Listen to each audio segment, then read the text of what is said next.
On Sadarghat, along the edge of the Buriganga River in Bangladesh's capital Dhaka, massive ships from around the world come to be reborn as furniture, appliances, and construction equipment. But the very process that is expected to fight climate change is, in many cases, adding to it.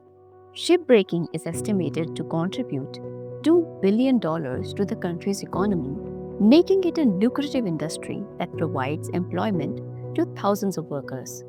The World Bank estimates that the size of the workforce varies across South Asian countries between 8,000 and 22,000 laborers, and up to 200,000 depend on the industry indirectly through supply chains and factories.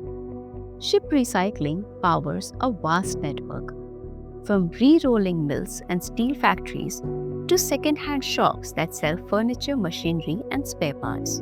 More than half of Bangladesh's steel comes from these very ships. The steel used by the maritime industry has high durability and is a valuable raw material for reuse by the industrial sector. Recycling this metal instead of mining new iron ore cuts energy use by nearly 70% and reduces greenhouse gas emissions. But shipbreaking activities in many countries present both opportunities and challenges. This is also the case with India and Pakistan, who recycle foreign and domestic ships for ferrous and non-ferrous scrap. While on one hand it creates jobs and leads to reduced mining and greenhouse gas emissions, the hazardous working conditions and non-adherence to environmental protocols raise concerns. Workers in this industry often cut through metal and handle toxic chemicals used in recycling with bare hands, walking barefoot, inhaling in asbestos and fumes from burning oil. The waste from the recycling processes often seeps into the river and soil, poisoning marine life. The benefits of ship recycling are huge: saving of natural resources and energy, the use of recycled raw materials to adopt circular economy practices, and cost reduction during manufacturing. According to the United Nations Conference on Trade and Development, the global commercial fleet comprises 55,000 vessels, estimated to weigh about 1,000 tons, a collective growth of about 63 million deadweight tonnage between January 2021 and January 2022. While their numbers have increased, the lifespan of ships has shrunken from over 30 years to less than 25.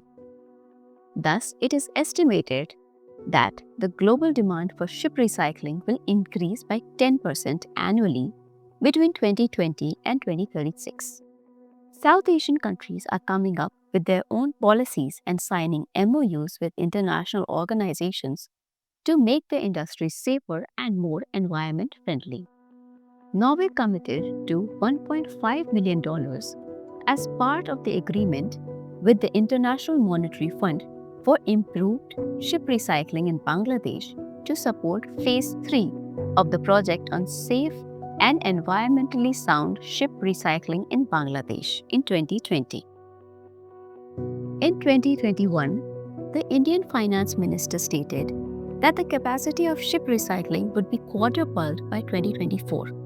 India came up with the Recycling of Ships Act 2019 that endorses the Hong Kong Convention and facilitates an eco-friendly and safe ship recycling, improving working conditions and environmental conditions like enclosed yards to stop toxic runoff. Cleaner cutting techniques and efficient furnaces can slash carbon emissions while also ensuring humane working conditions for the laborers. When done right, shipbreaking can lead to a renewal of metal, livelihoods, and the planet.